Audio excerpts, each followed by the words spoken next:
All right. Everyone's here. All right. So we're going to get into a lot tonight. A very emotional night. I'm not going to lie to you. Got a lot going on in my mind, but we've done this before. We've talked through a lot of the hard stuff, and we're going to talk through it tonight. So obviously, I wanted to have that conversation about finishing the last episode of the documentary, which always is hard to watch, hard to be a part of, hard to talk about, but I'm glad that we're kind of wrapping it up and I can share my thoughts with you. Now, um, Chad did leave me a voicemail, but let me clarify, and I'm sorry, I should have clarified this. I just rediscovered this voicemail. This happened in 2020, but it's even worse because he still called me and left me this voicemail after everything happened. So I'm going to give you all the context. I promise. We're going to talk about that first. Then we'll get into the video. So I have obviously episode 3. We're going to talk about the documentary, going to wrap that up, but I'm going to actually play the audio for you, how unbelievably creepy this audio is and how disturbing it is. And I actually just, like I said, just found it again. I was going through my voicemails and I hear, you know how it gives you a transcript now? And I see, "Hi, Colby, it's Chad." And I tell you, like, my stomach dropped. And I was like, when did this happen? And I looked at the date and then I remembered that he had called me. So when I was talking to my mom back in 2020, she was kind of trying to somewhat pitch this idea that he wanted to talk to me. Okay. So she wanted to indoctrinate me into their little cult family, which was never going to happen, right? She obviously never pitched me that and I would have never accepted that. The point is that she actually had him call me. Now, I don't answer numbers that I don't know. Hope you guys don't either. You never know who's on the other side of that line. But he left me a voicemail. And now listening to it, it is the absolute creepiest, most frustrating thing ever. The fact that he thought that it was even okay then to call me and have this conversation. So I'm going to pull up the audio. I'm going to let you guys listen to it. Please tell me what you think. Let me drop this again. It was in 2020. This is not recent. Sorry, I should have clarified that. And for you guys to think this was recent, if it was recent, we would have a totally different conversation.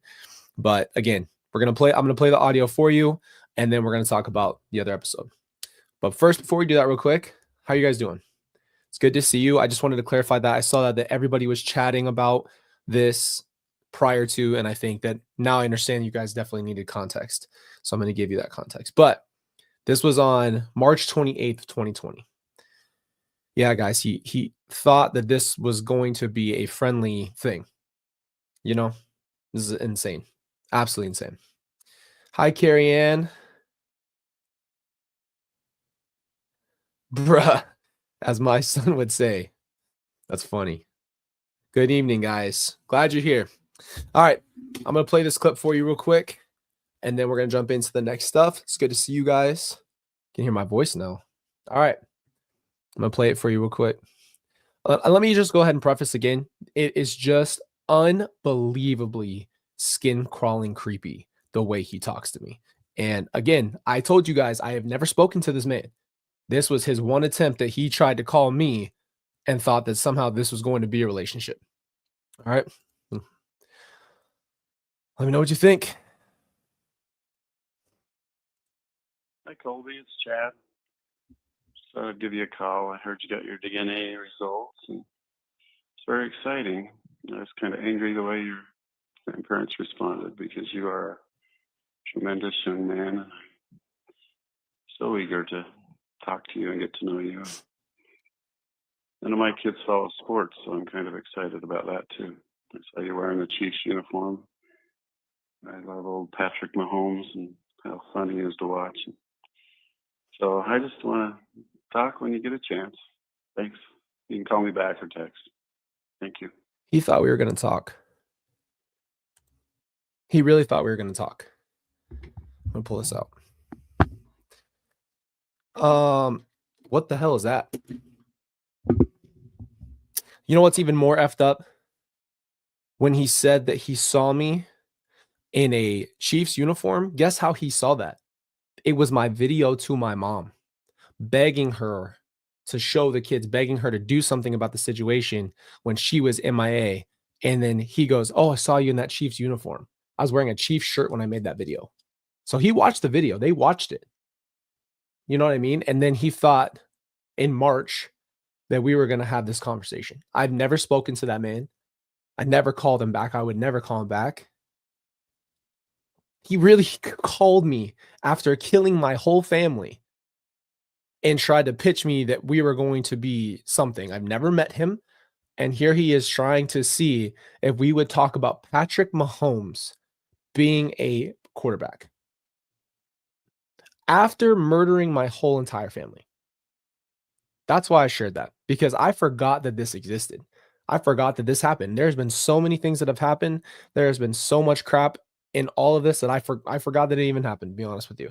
He is so creepy. And even listening to it made me upset and frustrated just hearing his voice. But the idea to pitch after everything that had happened that we were going to talk and be whatever, as if he goes, "Oh, well, none of my kids follow sports. So, like, we're going to sit and talk. I don't know you.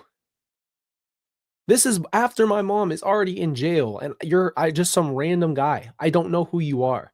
So, the fact that he thought that this was going to be a relationship is unbelievable. And knowing exactly what they both did, unbelievable. Unbelievable. Even listening to it back, ugh. My goodness. My goodness, guys. What a way to start our stream, huh?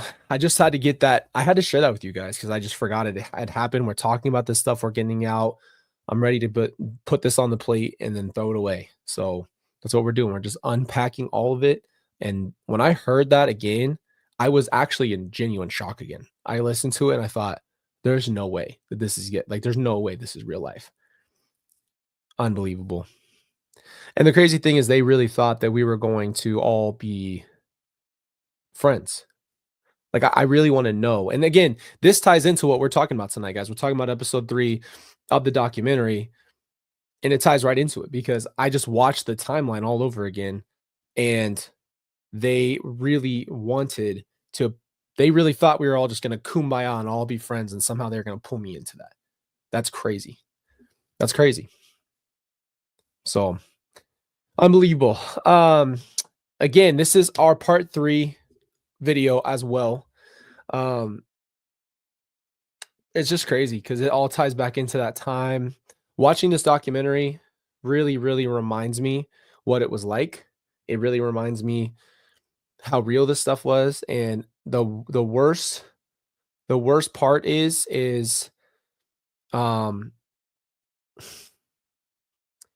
knowing the intention they had behind all of it. That's what gets the most reminding to me is I remember the feelings I had. I remember the sickness. I remember the health going down. Like, I remember my own reaction to everything that was going on, but to see what was like behind the scenes and what they were saying and doing is 10,000 times worse. So unbelievable. Unbelievable. I'm going to jump right into what the episode is like. Starting out in the first part of the episode. Okay.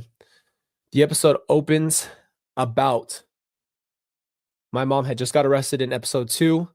Episode 3 opens into talking about my mom's marriage to Chad in Kauai and how there were 666 wedding photos. That's very telling, if anything. 666 wedding photos.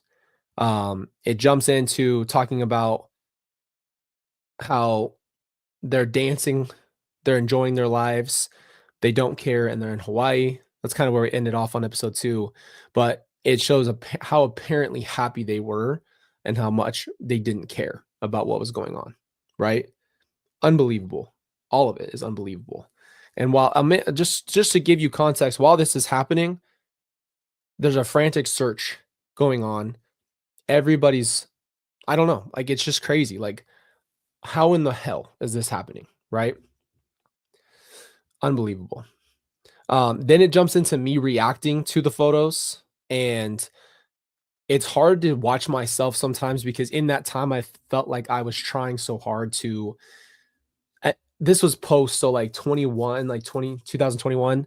I felt like a part of me was trying to hold on to I was trying to hold on to this idea of my mom that I made up in my head.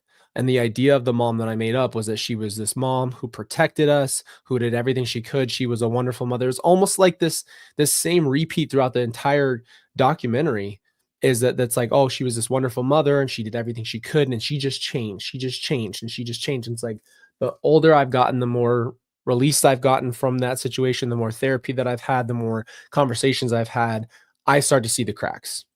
I start to feel the reality of what it was really like. So it's not the same, but watching that in that time shows me everything of what I was thinking, which I still, and I guess in a certain way, was wanting to protect this idea of the image that I had of my own mother, that she was very protective and this and that.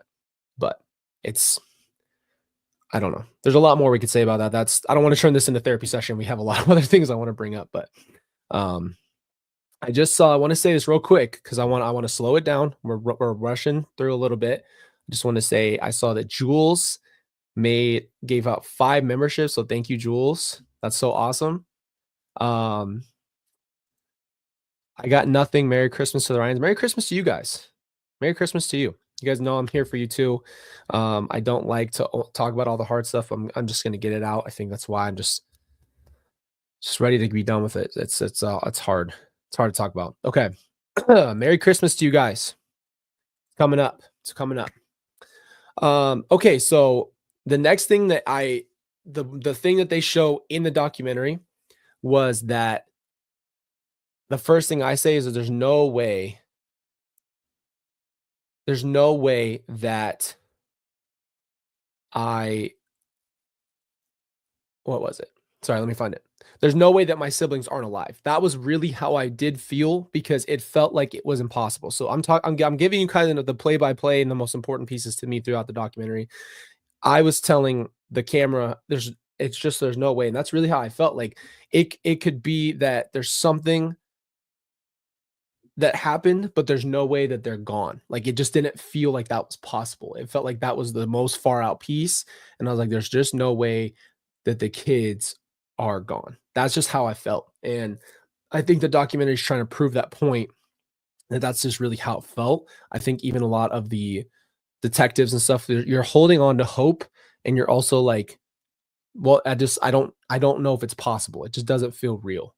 And I think that there is a part of you that is having an internal battle. You know what I mean? You're having a battle trying to figure out, is this real life? Is it possible? Yeah, it's possible, but I'm not going to go down that route. I'm not going to believe that. Then it jumps into when I saw my mom. So it actually goes into this is the biggest problem with the documentary is it's a perspective of more of like what everybody else saw rather than like what it was really like for everybody else. Does that make sense? Let me rephrase that. That didn't make any sense. What it shows is like what the public saw, and the documentary was supposed to be way more tangible and based off of what people who were involved were feeling and thinking and seeing in the moment. It was supposed to be a lot more tangible. So that's what's so hard for me watching it back is like, it's great to have facts, but that was never the point of the documentary. We've mentioned that in each episode. It wasn't supposed to be about the sensationalism of what happened. I think people can go watch that stuff. If you're interested in those things, you can go and see it. But the story was still based off of a lot of the public information that people already had. So to me, that really ruined those moments. But they did give context about how I felt. And I do remember her walking in, and I do remember her looking past. I remember sitting up like this as straight as an arrow, trying to get her to even meet eyes because I don't think she knew I was there. And it was really hard getting there, all of it, the whole process of getting there. And I remember sitting up and she just glanced past me, everybody, looked right at the end of the bench, which was Kay, Larry, and Brandon sitting together, and smiled at them. And I remember thinking, what in the absolute world was that? I remember that feeling in my stomach of this is weird. This is some evil stuff. Like that, there's nothing funny about the situation. And I remember that feeling that whole time of just waiting and waiting and waiting, trying to see, like I wanted to scream. Like, what are you doing? That was like all I could think in my mind that whole time. And it was hard. It was hard to go past that, and it was hard to be in that room. And then it jumps to me and my feelings when I actually looked at Chad. So it was just one of those moments, like I felt like I couldn't stand up and not look at him. I was pissed at him. I was pissed at her. I was standing behind them and I'm watching my mom and she's turning her head and she's looking at Chad, looking for validation, looking like, let me meet eyes. And you can actually watch in the footage them trying to like look around people so they can meet the like make eye contact. And I'm like, you don't even know each other. And I was so mad because I don't even know who this guy is, and all of a sudden here he's just here and he's like involved, and this whole thing is so confusing, and we all are just like no one knows what's going on except for them, and they're looking at each other like it's all good. And that's what kind of the tone of this whole last episode actually re-hit me this time, is that they're acting like everything's fine.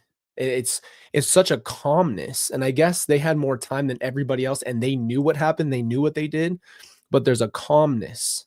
And I think that's what makes me so sick to my stomach, is seeing how much they just are nonchalant, like it doesn't matter. It does. It's so crazy. Um, Following that, I just I wrote this down too.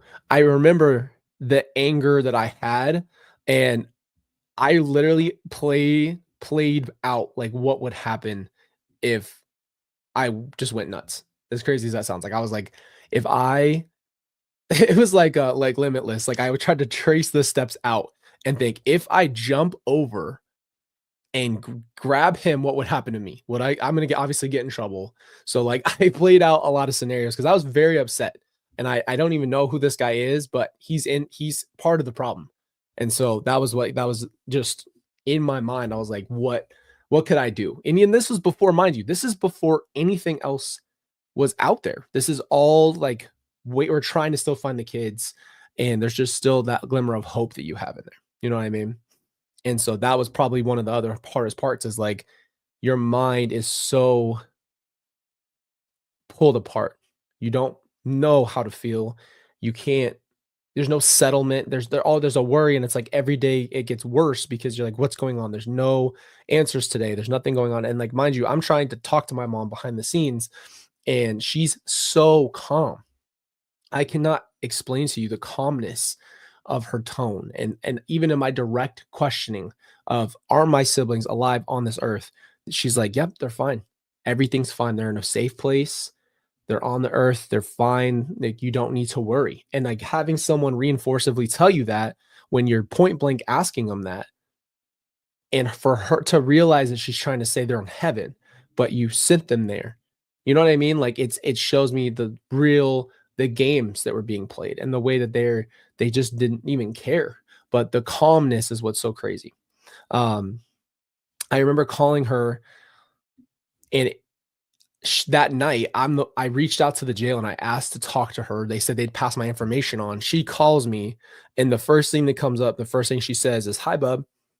Like, like nothing had we like not a beat has been missed. And she goes, "Hi." Like, I'm like, I just tears, just sobbing, like, what is going on? Like freaking out. And her calmness almost just, it's just hard because like, how can you be so calm? And so part of you has to start playing mind games with yourself. Like, well, if she's so calm, then maybe there is more, maybe it's a misunderstanding. Maybe the kids are being hidden. Maybe there's something bigger going on here, because this person's so unbelievably fine and calm and talking to me like normal. It sounds normal. So I just want you guys to kind of think of that, put yourself in those shoes of just in that beginning time. I knew there's something wrong, something's very wrong, but that doesn't mean that you could go to worst case scenario, because your parent is acting completely fine, and it is completely showing you that everything's fine.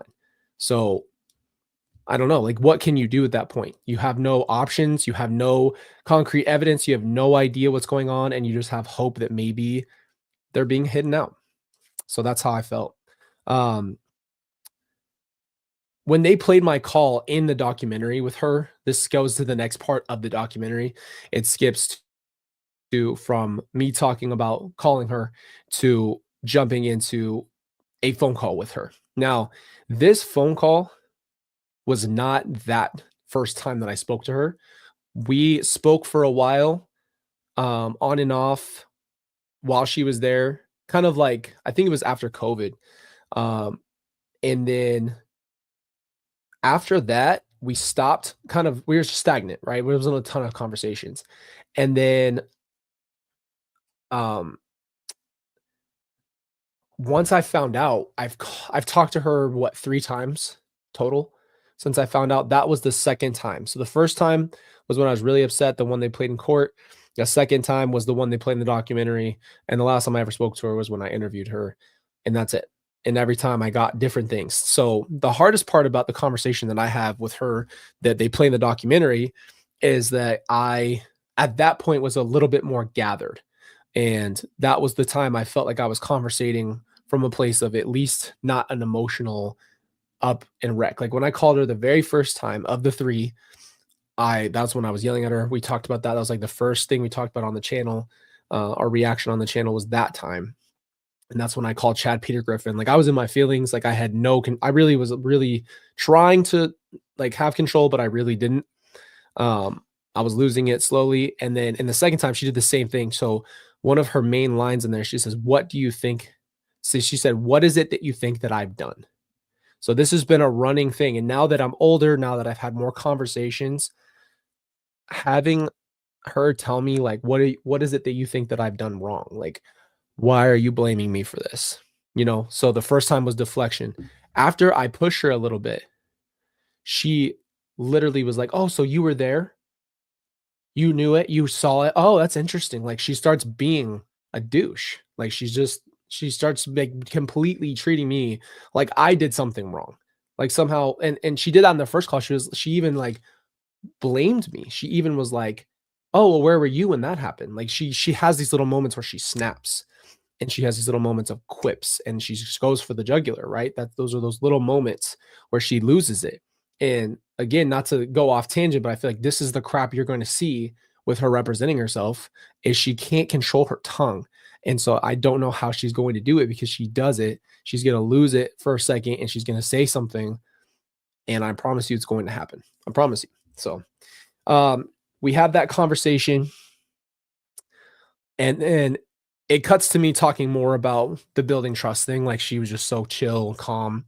Um, the next thing it cuts to is my grandma talking about her TV interview.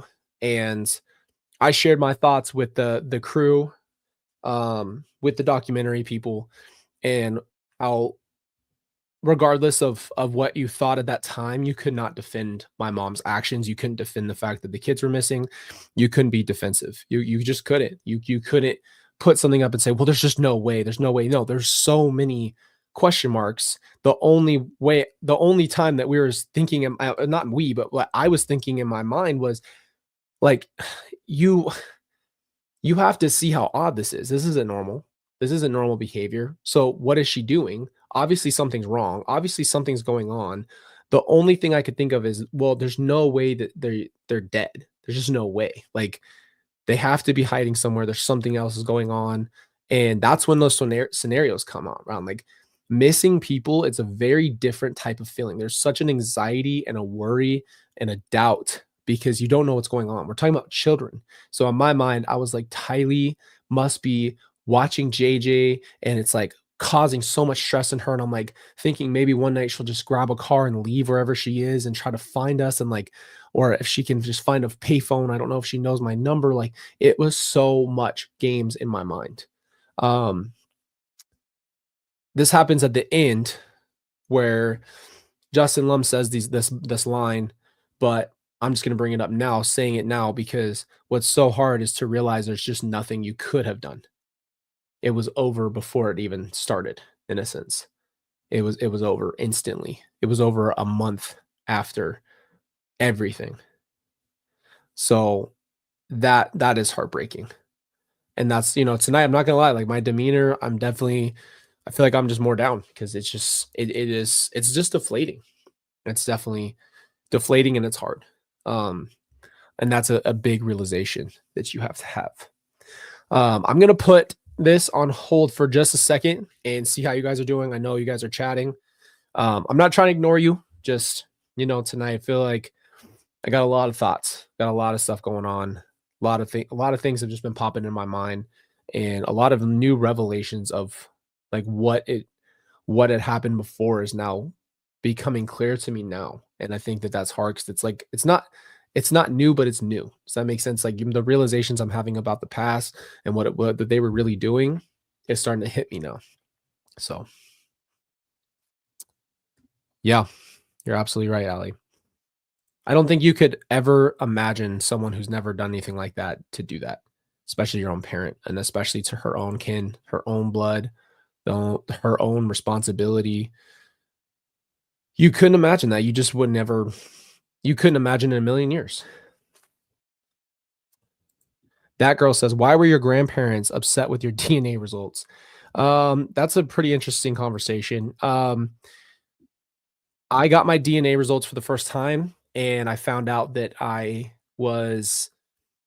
there was a lot. I have a ton of things in my DNA, and one of the most interesting thing is that I was supposedly supposed to be like 15 to 20% Native American, and then I found out that I was like 14% or something of that nature.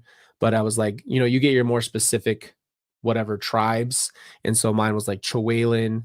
It was like Mexican Indian who migrated from Mexico to Chihuahua, Texas, or maybe it's from Chihuahua, Mexico to Texas, something of that nature. And the conversation I had, it was a weird conversation, finding out what my DNA results were. And so I think I mentioned it to my mom because she had always wanted to know what I was too. There was always like a curiosity. So I was like one of the only like things we talked about. Cause like at that point, I'm still really cautious of my mom. This is 2020. She's in jail. I'm still cautious of her, but she's still my mom. So like you just kind of slip. And I remember telling her like I finally got my DNA results. I told her, and obviously she's gonna go tell Peter Griffin. So it is what it is. But yeah, I just went. That was like when I found that out, they had a weird reaction to it. So I told her about it, and then he tried to find that as common ground in the conversation. Really odd stuff. Really odd stuff. But yeah, what it is. Okay, let's jump back in. I'll be reading your guys' chats too. Um, this is where it starts to get really hard to talk about. This is where for me, each episode obviously takes a turn into the hard part, but this last part of the documentary is really hard. Yeah, it's hard to talk about. So just you get like we're gonna have to take some grace while we do it. We're gonna have to take some time to do it. So um the documentary then cuts to the last time Tylee was seen at Yellowstone. That was the last thing that they had as far as a photograph goes. Um, I guess I'll talk about that just for a second too. Like I remember that thought of the Yellowstone thing and the proximity and those ideas of what could have happened and wondering, hearing that they're going to search the park and wondering what could have happened. I just remember the mental torment.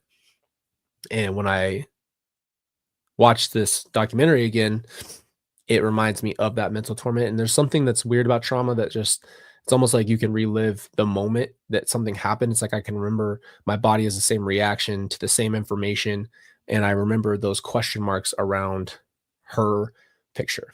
So it's a hard picture. And of course, of all things in the world, Alex is in the background. And it just makes the picture a horror picture. It's no longer, just a picture of her. He's in the background. And I hate that. It then cuts to talking about Alex's phone pinging, and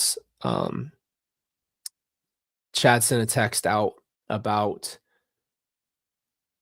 the raccoon. It's really hard to talk about. Just seeing again nonchalantly, not caring, doesn't care at all.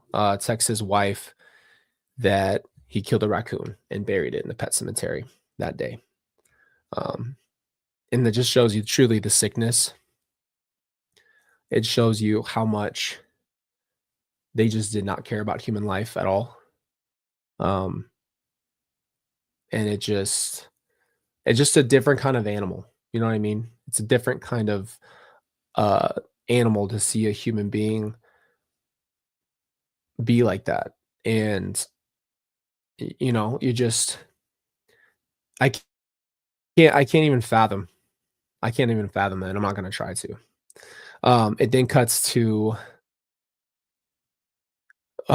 Chad calling my mom. And this was really, really weird. You know, their conversation, their jail conversation before he gets arrested is absolutely crazy. So he calls her and then he says, quietly, he's like, they're searching. And she goes, "Hi, babe." And you know, just this interaction between the two. And she goes, "What can I do for you?" And he goes, I'm feeling pretty calm." Kind of like how he talked to me, like, there's a deadness in this man, right? There's like a deadness of emotion. This guy is like just and she's like worried about him. Mind you, the mutilation of my siblings in this backyard. And her first thought is, what can I do for you, honey? How can I take care of you?" And, you know, he's like, "I'm feeling pretty calm." And it just makes me wonder, like, what did you think was going to happen? Like, what was your plan? There's such this idea of like they feel so untouchable. They felt like they were never gonna have problems, right? They never thought anything would ever happen and that they were gonna sail off into the sunset, obviously. So it's just kind of crazy. Like, even when they're there, "I'm feeling pretty calm. I'm good." Okay. You're obviously an idiot, but like you're either trying to pretend that you're fine, um, or you're just stone cold, or I don't know, whatever the thing is. After he says he's feeling pretty calm, the documentary cuts to him running. He runs away. He tries to drive away very fast and immediately gets chased down. So I guess he wasn't feeling very calm. Um, the hard part is it cuts to me talking about my phone call, and I've mentioned this on the channel. We've talked about it, in some of the podcasts. I think one of the first podcasts or something of that nature. I know I brought it up to you guys. That phone call, I like. I don't know if you guys have a moment. I feel like some people have this for 9/11. They remember exactly what was happening that day. There's a recollection like no other when something happens that's crazy and traumatic and just horrible. Like you can just remember things. I remember I was on my way to go get my driver's license renewed and get my new address and all that stuff on. I was on my way, like almost there, and I got that phone call. And the FBI called me and said, "Colby, they're searching Chad's property, and he got arrested, and they found remains on his property." And I remember, like, man, this is hard. Hold on, it's like, sorry. I knew I was gonna get emotional tonight. That's all right. It's just what it is. Um, I remember. Give me one sec, guys. 1 second. All right. Whew, so I remember like that moment. That moment was crazy because I thought like I would have just like, you know, if you hear something like that, you'd pass out or you know, something of that nature. Like you just don't know how you're gonna react. And I remember this moment and I just felt like, dang, bro. This moment where like I said, I'm driving, I'm by myself, and I just feel like I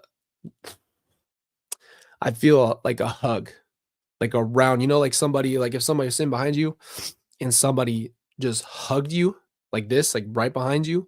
I was driving and I swear the second I heard that news, I felt a hug, an immediate one.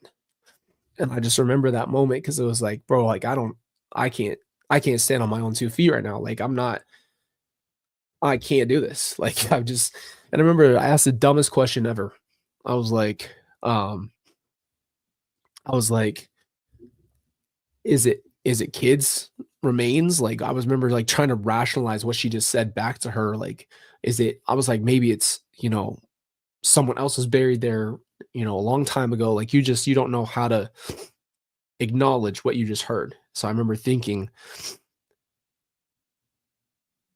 like, what is it? You know what I mean? And they couldn't confirm anything yet. This was early. This was right as it happened. And yeah, it was just so hard. But I remember that moment when I got that feeling of that hug. That stuck with me forever, obviously. But it was real because I needed it. But talking about it in the documentary, obviously, I feel like the hard part is I don't remember if I told them that.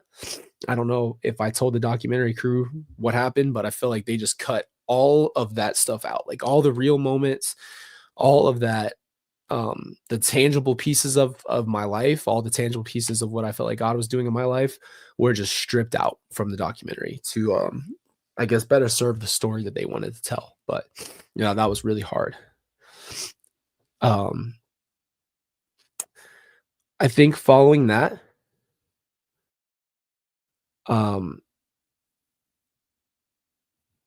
it cuts to the news reporting about Tylee and JJ being found.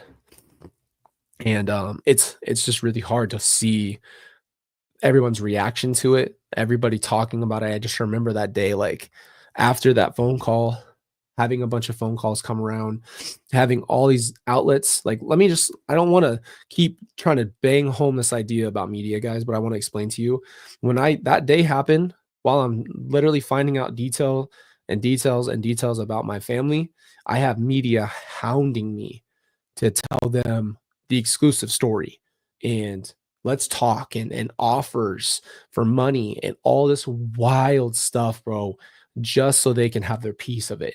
And mind you, they just found my siblings, right? This is what I'm telling you about media stuff. They are ruthless sometimes. And I'm not saying this is everybody, but this is the experience I had.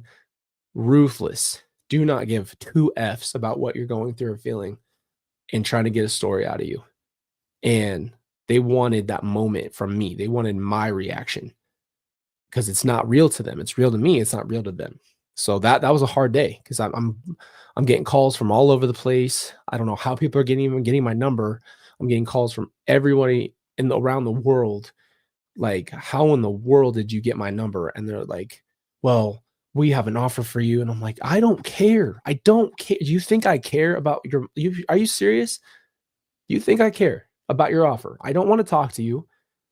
I'm literally in Arizona. I'm trying to figure out what I'm going to do, how I'm supposed to even function right now. And I'm going to drive to Idaho. I remember it's Kelsey and me and Riley. And I remember we got packed up like the next day and we're on our way up.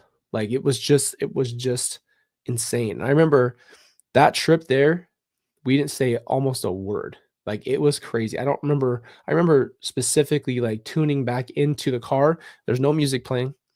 There was no anything. It was just us driving. And I remember thinking like, I don't even know where my head was at. I don't even remember how that drive really was. I just remember the silence. And I remember we just didn't really have, and it's, mind you, 17-hour trip to drive there. And we drove, I think, the next day. So yeah, it's just bringing up all that stuff, man. It's a lot more than what people think. Like in the documentary, it kind of presents this idea. It's kind of like flashing through moments when that's what's so hard is like, it's kind of taking away from the experience. It's kind of taking away from what it was really like in those moments. It was just like, okay, here's the next Lori thing. You want to hear about Lori? You want to hear about Lori? That's how the documentary kind of goes. And so that's what's so frustrating is like, you don't get the moment. You don't understand what it was like because there's new information coming in from the Lori stuff. And then it comes back to my actual phone call with my mom in the documentary. And she answers the phone and she goes, I'm so sorry. Just like that. And I'm like, you're sorry?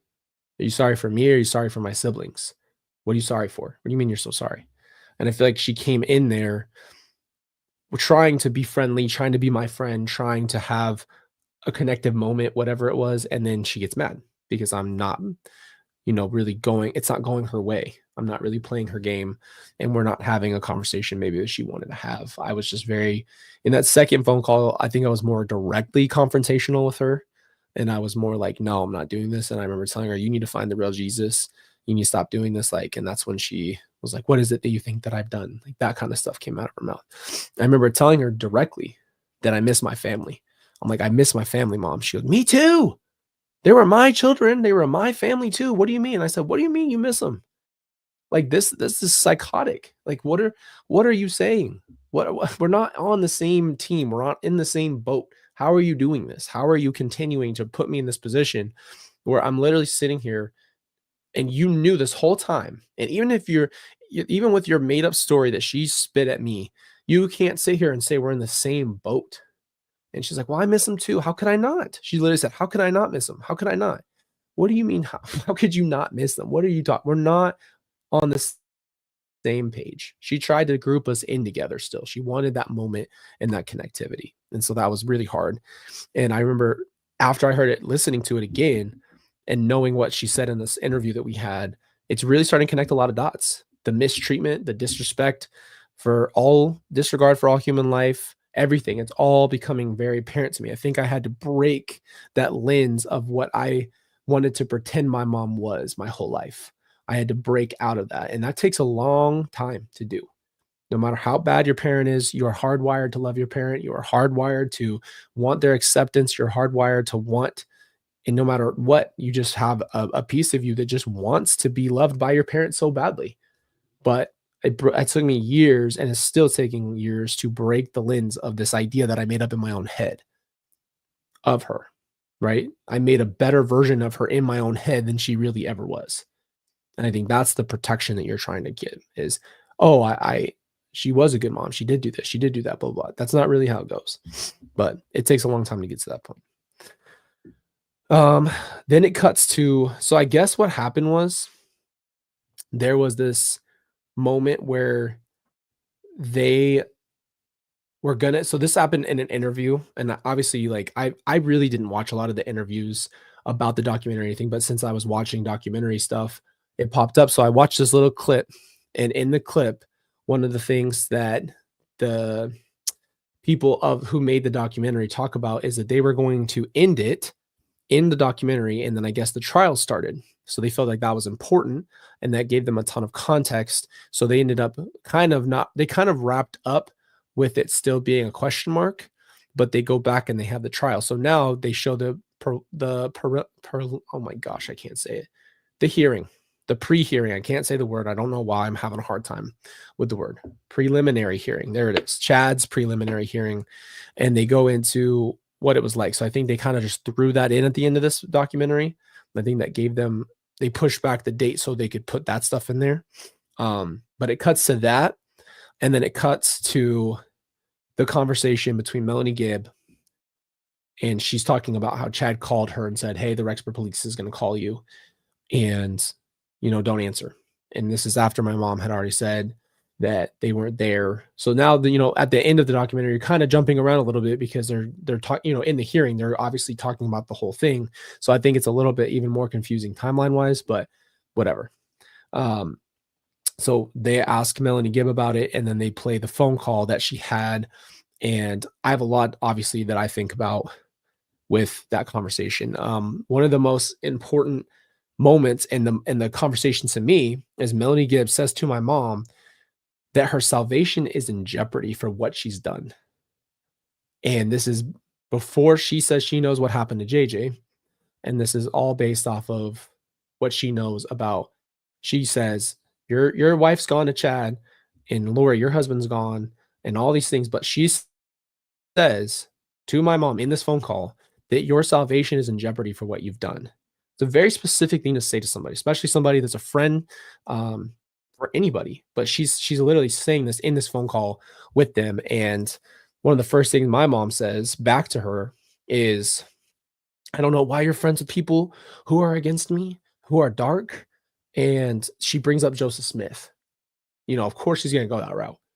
She's going to try to use Joseph Smith as her reasoning, right? Of why, people didn't like Joseph Smith. People didn't like him because of all these things. And I'm like, that just shows you how much more delusional you really are. Like, you're trying to actually deflect everything back to, well, let me use this and let me use this. And all of it's LDS church stuff, right? There's not a lot of biblical things. It's mostly like things from the LDS church specifically. And obviously this whole idea, the whole LDS church thing and the parallels between all of this stuff and all of those things, that's a completely different conversation for another time that we'll probably have. But she uses the majority of what she uses is LDS teaching to back up her claim. She uses the Book of Mormon and Nephi to talk about slaying and all those things. And she uses it again to freaking come around here and use it as another example that Joseph Smith was persecuted. And so now she's having the same exact thing. The Job thing, I think she just said, Nelly just said the Job thing. Yeah, exactly. That's about the only thing that she uses biblically, is that she's always the victim though. So like you see that's what's crazy is like now Melanie Gibbs attacking her because Melanie said, why would you tell the police that Jay's just with me when he's not?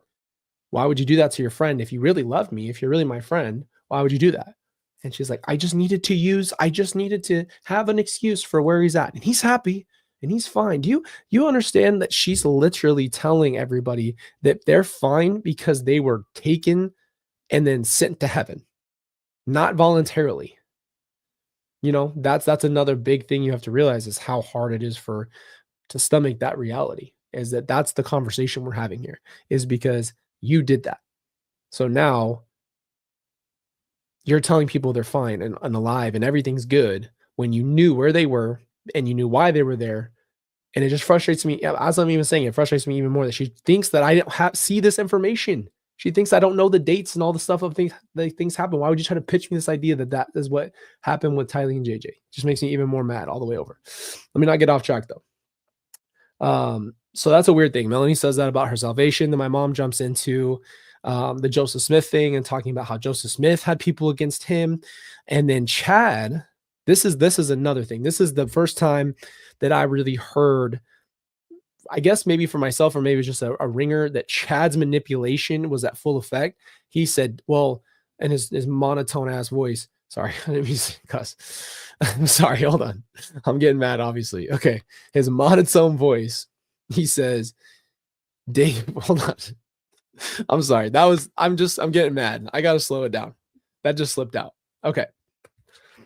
He says, Dave is putting doubts into your mind. Okay. So he goes, sounds like Dave's putting doubts in your mind, sweet Melanie. I don't want to imitate him. Frick this, man. This dude is freaking weird as absolute hell. Why would you follow this guy to the rabbit hole? How do you let that man influence you? You have to explain. Somebody please tell me how this man was influencing people. Please tell me what the hell you saw in this man to say, jump off the cliff. And people said, sure, I'm with you. You got this. How did this man do this? Wild. Does not make sense. But yeah, he hits her with a manipulative, well, Dave must be putting doubts in your mind.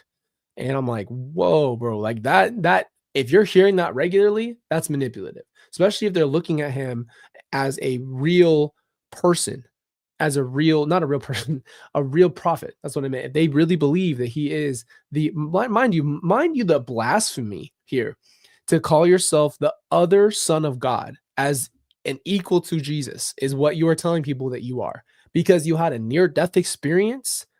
What? Wild. I don't understand. You'd have to want to believe that these things are true to be able to stomach the crap that's coming out of their mouths. Okay. Wild stuff, right? I gotta this part is just gonna be as blunt and as real as possible. The next part of the documentary jumps to is JJ's autism and how he was always repeating things. This is not true. I don't know why this fact was thrown into the documentary. I don't know why the person who said it. Obviously, she doesn't know JJ at all. He didn't just repeat anything he heard. This is not true. So I'm not really sure why this was played in there. It's hard to stomach it because it's almost thrown in there as if this is a fact about JJ. Maybe ask someone who knew JJ what JJ was like. maybe use a person that actually helped raise JJ or was around JJ, talk about him. So that would have been probably the next part that would be really smart on any point is use someone who knew him, not read about him in a book and then jumped on a documentary to talk about him. Let's use someone who actually knows JJ. JJ was a very intelligent, amazing little boy who didn't connect for a while and then finally did. And he had his own mind. He was very creative and he did not just run around repeating everything that he heard. And it even did this in the movie. Do you remember that part? We all watched this together in the movie. He starts saying, you said we go to the trains. You said we do this. And it's like, what is this? Like, are you guys just taking anything that you've ever heard from anybody? And this is a perfect example, right? Autism is so misunderstood. Exactly. It's not a categorized thing where you just freaking like everybody's the same. It's not. There's such a huge spectrum. So, no, you don't just think, oh, well, if someone has autism, then they just repeat everything if they have this. I don't know where you got your facts from, but that's not true. So I'm so sick and tired of that part. So that part really pissed me off and it really upset me because JJ's autism was different and he was still a different type of person and he was special and he was amazing and he wasn't on this. He didn't just do what other people did. And not everybody's like that. I hate that. I hate the misunderstanding about autism. I genuinely just hate it. It's not just like one thing. And the fact that this was thrown in there and just like so inauthentic, ugh, couldn't stomach it. Couldn't stomach it. If you guys have seen the documentary, you know what I'm talking about. You know what I'm talking about. I can't do it. It's ridiculous. And that was my problem with the people who are involved who are inauthentic. Just why? Why are you here? Why? You didn't know them. You weren't around. You don't know, like, you don't know them. Why are you speaking about what you think? How about we just pull anybody who's speculative? How about we just pull anybody who has heard something? It doesn't make sense to me. Really, really frustrating. Anyway, I'm gonna stop getting on that tangent here. It does cut then to the hearing and the evidence, and this is what really hurts me, and what really is frustrating is it deeply affected all of the people who found the remains. And this is where we've had these conversations before. It hurts me. It hurts me for the people who had to go to that house and experience that firsthand because they saw the evil up front. They have to live with that. And I just pray for them and their families because they live with the trauma in a different way. And they were chasing this evil, knowing something's wrong, doing everything in their power. All of these people pulling together, searching and searching and searching. And the most gut-wrenching part to me, and this is, the most real thing, is that everybody who loved and wanted to find them and was doing everything they could didn't know that they were right down the street, right there. That whole time. We're all holding out hope. There's people doing their jobs. There's day and night work. These people are staying up late, getting up early, dedicating their lives, going through unimaginable things that I'll never understand to do a service for my siblings to see if they could find them safe. And to have it all be right there and it's over before it ever started. It's a hard reality, man.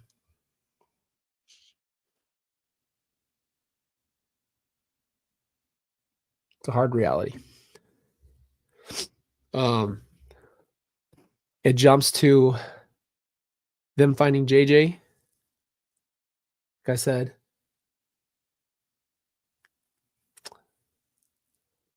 sorry, I knew this was going to be the hard one, man. I think maybe a part of me just was like, it was going to be really hard to talk about this episode, man. It's just, it's the hard part.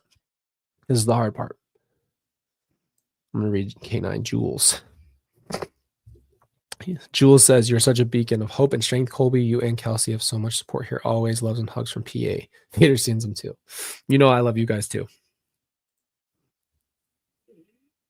I love you guys too. I love you too. I appreciate you. Yeah, I think this is why I was hesitating to talk about it, but it's just good. It's just good to be done with it, talk about it. Okay. So they talk about JJ being found, and they talk about the state of Tylee. Um, when I heard this news, I remember this is the type of news that you get that there's a time before and there's a time after. It was that earth shattering and changing. It changed my life forever.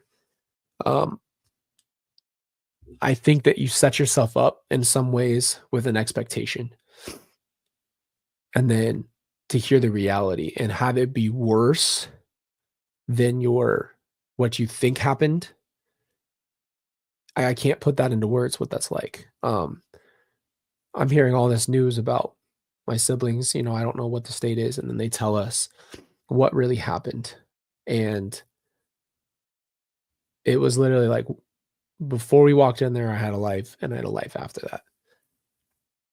And I was like, I just remember when they talk about it in the documentary, it just brings that up. And it's not anybody else's fault other than Chad and Lori and Alex. But yeah, it was hard to hear. I can't even really put it into words. There's a life before and after. So yeah. But they talk about that. They talk about all the other people who are affected by it. And I feel for everybody who was a part of it and had to feel that pain and go through that. I don't know. I don't even have any words for that. The next thing that the documentary cuts to is talking about how my mom was not competent to stand trial. And that was when they were still trying to assess her, and they were trying to see where she was at. They were going to put her in the mental institution before, and that's just the next part. It's just kind of the news talking about it. I don't even think there was anything anybody really mentioned. It does cut to my grandma talking about our family before, and there's this notion of everything that there was such a different life, and it was. I mean, it's drastically different from what it is, but I think that there's just like this almost repeated word or something of this wonderful mother, wonderful family, wonderful this, wonderful that. It wasn't sunshine and rainbows. Like it just really wasn't. We had good times. We had family parties. There was an enjoyment there of life growing up from like I honestly feel like grace period for me was like moving to Arizona when I was like 13 to a certain point of like 18. That was like it. Like basically for me going from 8th grade through high school was like the most normal life I've ever experienced. Because it just wasn't that. It wasn't crazy stuff happening all the time. We weren't running. We lived in one house. It was very different. So, you know, we all enjoyed that. And then JJ came and lived with us in Arizona, and it changed me and Tylee's lives, and Tylee went from being the baby to having a baby brother. And we both fell in love with him in just different ways. And, we had our life in Arizona, and it was somewhat normal for that period, but nothing was ever normal about our lives. I'll put it that way. And then it shows this is the part. This is the part that this is an emotional roller coaster. I told you guys that, but this is the part that frustrates me a lot. And the reason why this frustrates me is because it's almost like an emotional anchor. I feel like the memorial that we have at the end of the documentary was real for me. It was very real. It shows me and Kelsey and Riley and Kauai. And like I told you guys before, Kauai is still a special place to me, regardless of how much my mom has ruined it. Because it wasn't just about her, it's about our family, it was about the good times we experienced together. But we cut there. You cut to me talking about the memorial we're going to have. And I just remember it meaning a lot to me because up to that point, there had never ever even been really a deep acknowledgement or a releasing of any kind. And so the thing that frustrates me though, if you zoom out, as emotional it is for me, and um, I cried watching the memorial on the documentary because it was it brought me back to that moment, and I could remember what it was like to get some of that relief, and I remember I'm trying to say goodbye to 3 people at one time, and it was just really overwhelming, and I didn't prepare anything, I didn't prepare statements. I thought about doing that, but I just felt like I wanted to speak from my heart, and I remember we had the lays, and we put them in the water at the end, and they just started to float away. There's just something so peaceful about that. And I remember standing there, and Kelsey and I were listening to Dancing on the Waves. And dang, bro. Whew. We were listening to it. And I had just said my goodbyes, in a sense, to my family. And there was this moment where if you're standing on Hanalei Bay, we were over all the way almost to the right where it turns into, if anybody knows where that is, there's a part where the river runs into the ocean, and it's almost like basically the end of the beach until it turns into more water. So we're over kind of in that area towards the very right side um, of the pier, and we're standing in the water like knee deep. And I remember like the sun's coming off the mountains, and this, like, I cannot explain to you what happened. Like right after we had released those lays, the sun just hit like a different type of glory, like just instantly after we were done. And I just remember that moment being such a real thing. And I remember how much it meant to me. And none of that was there. It's just kind of like, I don't know. It's hard because it was such a real moment for me, such a real moment for Kelsey.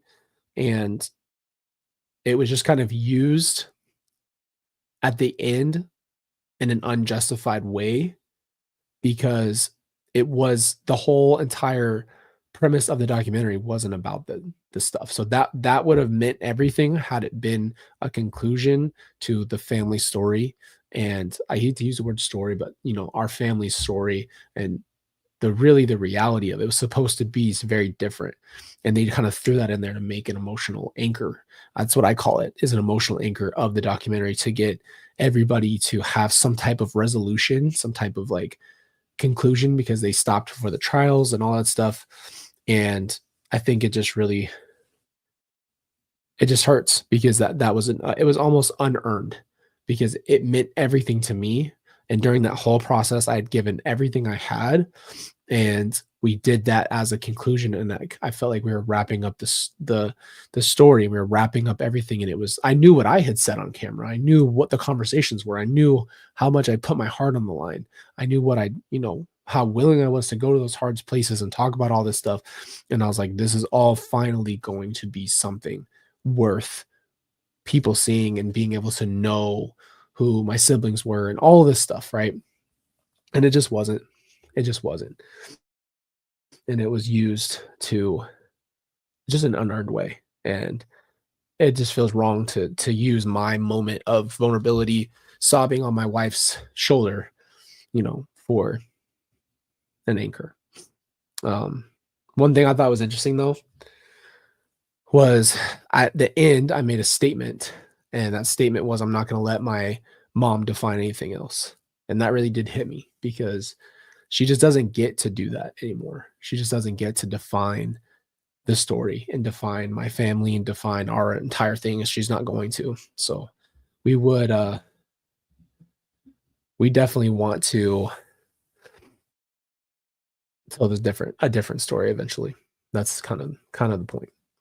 But I'm just going to give you guys my conclusion from all 3 episodes. First of all, thank you guys for being here. My gosh, this was definitely just one of the hardest things to talk about. It just brings up all the raw emotions and feelings. But thank you guys for being here.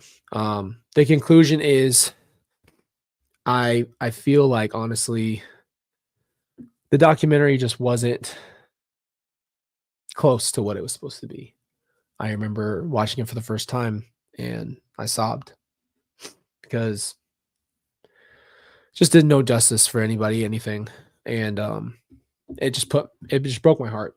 It was another betrayal. It was another piece of my heart being absolutely wrecked. And it made me never want to trust anybody again. Tell you that.